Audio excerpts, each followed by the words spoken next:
want to see what this dude is about. Let's go down this Nick Fuentes rabbit hole. Can I become a graper? Let's see if a respectable gentleman like myself can become a graper. You do have ideas that there shouldn't be interracial marriage. Mhm. I've seen those clips. Can you explain why that is? Yeah, it's not that I don't think there should be interracial marriage. I'm Catholic, so as you know, it's not a sin to be in an interracial marriage or relationship. But I am racist, I would say. I believe in the races. I believe there are white people and black people and Hispanics and Asians, and I think that it's a core part of our identity. It's who we are. And there's like this conservative reflex to say, we're colorblind. Race doesn't mean anything. And, Pat Buchanan said this. He said, it's not everything, but it isn't nothing. And I definitely lean more towards the latter, which is it really is a core part of who we are. Our culture, our heritage, our ancestors, our customs, all of it. It's not that I don't think that two people can fall in love from different races. Of course they can. And they have throughout history. And the races have mixed throughout history and assimilated. But for someone like myself, I always say on my show, it's just my value. I want to marry someone that looks like me, that comes from a similar background, because I want my kids to look like me. I want my grandkids to look like me. What do you mean when you say I'm a racist? Because I think most people watching this would go, if you are a racist Right. in the traditional sense of the term, why are you on this podcast, right? Wouldn't you just go, you Right. know what, Candace is black and she's therefore I don't want to speak to her. Right. Certainly not going onto your show and saying, why won't Candace have me on? That doesn't really seem to line up with Right. the traditional sense of the idea of racist. So Yeah, and I'm using it. I'm being a little tongue in cheek. I mean, for the purpose of understanding, I'd say my views are I'm a racialist. But I do think that we need to deconstruct this idea of racism in the sense that, look, you're black, I'm white.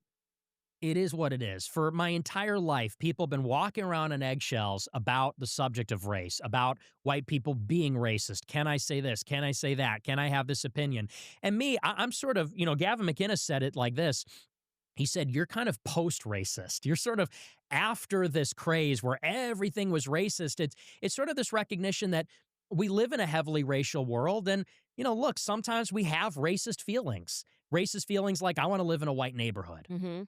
I don't want to live in a black neighborhood. If they were all like you, obviously it'd be a different story. But when we think of a black neighborhood, we know what that means and why the property value But is that's cheap. Black American. So this is why I want to understand this idea better because, and this is kind of something my cousin has said, Mhm. which I guess you could say is a racist statement, but she says that white people in America are the white trash of white people in the world, meaning that like there's a special category of uniquely that you don't see when you're dealing with like white Americans here that if you went across to just, I mean, like Switzerland, you wouldn't see this version of a white person necessarily, or this, you maybe went to the continent of Africa, you don't see this version of a black person either. Like even if you went to like to the tribes out in Africa that still exist, they would be a far cry from a black American living in a neighborhood in Compton, right? Mhm. So I'm trying to understand if you think that it's all black people are like this, or if your world is kind of colored by this is what's going on in America. This has failed for 1,000 reasons. Welfarism has definitely, like, I mean, black people in 1940s stand up. My grandfather, Mhm. I talk about that denigration and the corrosion of Yeah. culture. That's happening. White, black, whatever you want to name it, there is this intentional corrosion of culture. Um, so do you think it's literally, well, this is just what a black person is when they come out? Or do you think that post welfare, LBJ, Great Society, this is what black Americans have become. And I have a right to respond to that and say that as a white man, I don't want to live there? Well, I've always thought that way. Black people are different all over the world. You take a black person from here, compare them to a black person in another country, like Haiti or Africa, they're like two totally different beasts. So how could it be genetic? That's been my thought. I want to see what this guy got to say. I heard he's a racist, but who knows what the hell that means in today's day and age. I think it's more nature than people would like to believe. There's this classic tension of, is it nature, is it nurture, is it cultural, or is it intrinsic, is it racial? And I've always been on the latter side of this among conservatives. Conservatives like to say it's all culture. Black America is the way it is because of hip hop music and the Great Society and that kind of stuff. And I think the uncomfortable reality is a big part of it is intrinsic. One of the big arguments against the abolition of slavery in the 1860s is that, when Europeans colonized Africa, they hadn't discovered the wheel. There's no two-story buildings. There's no writing, there's no written language. Missionaries had to go to Africa in the last century and invent it for the African people because there's no recorded history. They didn't have writing. So Egypt is not in Africa. Well, Egypt is a different race. So Well, I'm just trying to get you to sure. you know, Egyptians are not if I'm not Africans. pushing back, the internet will. So, Egyptians are not racial Africans. When I say African, I'm saying sub-Saharan Africans. sub-Saharan. Okay, Black say that. people yeah, because it is a different race. In sub-Saharan Africa, and Europeans did not penetrate that until late 19th century. They didn't have any of this. To the extent that you have infrastructure in Africa, it's from the Muslims in the Sahel and the Maghreb in northern Africa, where the Arabs colonized. And then you had, Carthage and Egypt. You had ancient civilizations, but sub-Saharan Africa, they didn't have that. You take these people out of that land and put them here, and they're enslaved people. You let them free in a modern, liberal republic, they're not going to succeed. It's not going to go well for them. And that was one of the arguments against Wow. abolition. People said if you free them without any assimilation, without any kind of process for them to be acclimated, they're going to die. And that's exactly what happened. Many of the bottom 10% of Look the at lowest Candace. IQ Africans just died off for generations. And it had a, pardon the expression, but it had a eugenic effect because over time, if the weakest are dying off, that's one argument for why blacks in America have a standard deviation higher IQ than the blacks in sub-Saharan Africa. So, so I do believe there is something intrinsic going on there. And what makes people uncomfortable about this is the idea that it's unchangeable. There's something about, and this is why I'm a Catholic, we do have an inherent desire for universalism. We do believe that there's a common humanity and a common human community and all of that. We hate the idea that we're born a certain way and we can never change. And that's just the way it is. And we even think about this in terms of, it's become not so popular these days to tell children, you can be whatever you want to be. Yeah, that really does not feel good. I'm looking at Candace's face. She's like, what? If what this guy's saying is true, it is a bad feeling. Just the fact that you're predetermined a certain IQ because of your ancestors and your blood. But you know what? Like, there's been so many brilliant black people and just all types of people from all types of races. Yeah, we got Frederick Douglass, we got Thomas Sowell, we got Benjamin Carson. And there's like these are like geniuses regardless of what their skin colors were. It's very interesting, but it might not apply today. It is hard to say what really happened in the past, but one thing never changes. Whoever has the power and the resources writes the history books. So are we sure certain inventions came from one group, or did they just have the wealth to spread the technology and claim the credit on the way?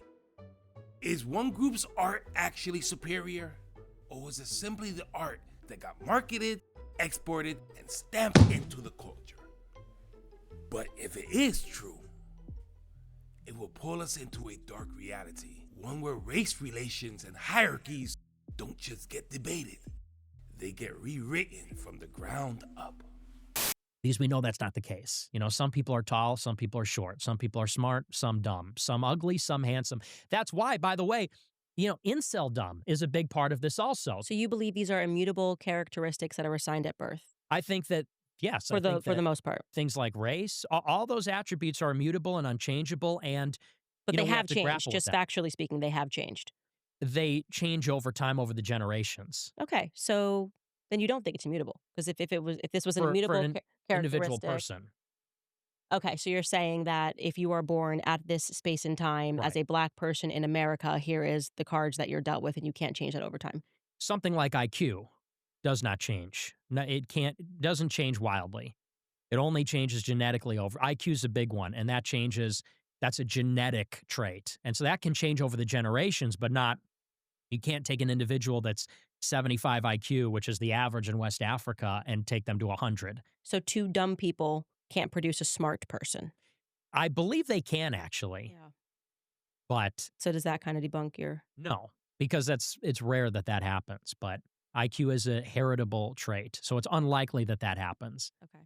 And do you not recognize that there's group differences in IQ? Or I think that there's group differences, but okay, I wouldn't say, and the reason why I'm pushing back on this is because those perspectives that you hold, Thomas Sowell did a really good job debunking that, Mm. and I think the book is called Intellectuals and Race, and he opens up and makes a very sound argument that these characteristics are not immutable, and that it can be your environment. And he kind of goes back and discusses, like, had the highest IQ and who now has the highest IQ, and so I just disagree with you fundamentally, but you have a right to have that perspective. So you don't think that there's group differences on average between the I races? think, just to be clear, I think there would be group differences if you took in, like we were talking about, an American versus somebody who graduates college in Europe. There'd be tremendous differences. I Not truly, tremendous, but yeah, there yeah, would be there'd be slight differences. differences, Yeah. but you don't So think I that think racially there's differences between races? I think, yeah, because we have huge differences culturally. So going to your point of Mm, saying I don't want to live in a black neighborhood, well, neither does LeBron James when he gets money, right? right. And there's a reason for that, Mhm. because there is something that's happening culturally in Black America that's been going on for a very long time. And so the question is, are we allowing, because I'm like, Africa's a pretty rich country. Like, why Mhm, aren't yeah. Africans controlling the diamond trade? Who's taking all of the diamonds so that they can't control the diamond trade? And how long have these people been doing that, being essentially culture? Yeah, that's another thing. I've been hearing this argument a lot. If black people are so smart and everything, and they created the country, why is Africa so messed up? That's all black people. And like, there isn't any example in there of anything globally, not that I could think of. Let me know in the comments. Shout out to Africa. Let me know if what's going on in Africa, because I don't see it over here. And I never trust myself when I have a perspective now, because I realize how much of my opinions and beliefs were shaped by the public school system. Being honest with you, that just sounds to me like a left-wing argument when they say, "Why don't these countries get ahead? Mm. Colonialism. You're a colonizer." It's like, okay, but when we got there, they had no development. When we got to Africa, they had no technological development, So you no think recorded that even history. if we weren't at war, and sure, you could say that you think that's a leftist argument. I would only push back on that because I've learned so much about just like recent history that I didn't know.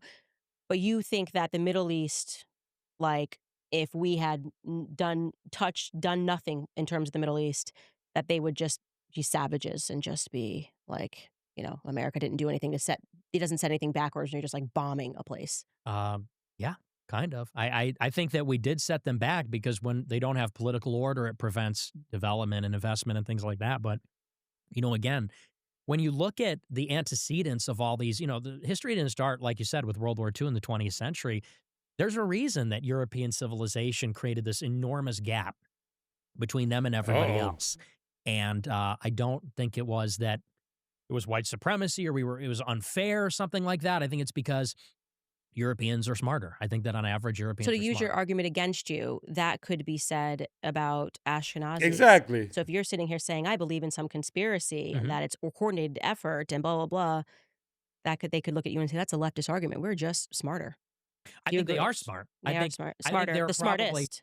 well, I would say this. I would say they're probably as smart as the smartest white race, but the difference between the Jews and the white people is that they work as a team. Oh, And so if you look at, for example, things like transportation, white people invented every mode of transportation: railroad, cars, airplanes, all of it. When you look at yeah. fields of knowledge, white people invented all that: chemistry, Talk your anthropology, shit, all that boy. stuff.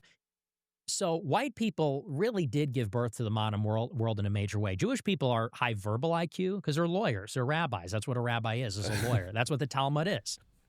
It's a lawyerly back and forth. And so they're skilled at some things, and you're not wrong. They're extremely educated, they're extremely intelligent. Yeah, but they do more than that, man. they do show business, they do accounting, they do everything, bro. Whatever you could think of, they got their hands in it. Those people are not playing. They're a unique case where, 2% of the population overrepresented 2,000%. Are they 2,000% smarter? Answer is no. Because if you look at the standardized testing, the top scores in the high school standardized test are almost all Asians in math and science. Asians aren't overrepresented in power. Mm. It's Jewish people. So Jewish people are not, proportionally as more intelligent as they are more overrepresented. And that goes to their real superpower, which is they're an organized minority. An organized minority will be the disorganized majority. As far as Africa is concerned, they didn't have the wheel. We got there, they didn't have the wheel. And it's unfortunate. It's not anything that people are happy about. I don't believe that makes Africans inferior. But I do think that explains their relative level of development that has been persistent over centuries, millennia. He definitely has my curiosity. And after this video, definitely got my interest. So join me as I go down this rabbit hole. Like, subscribe, comment, and share.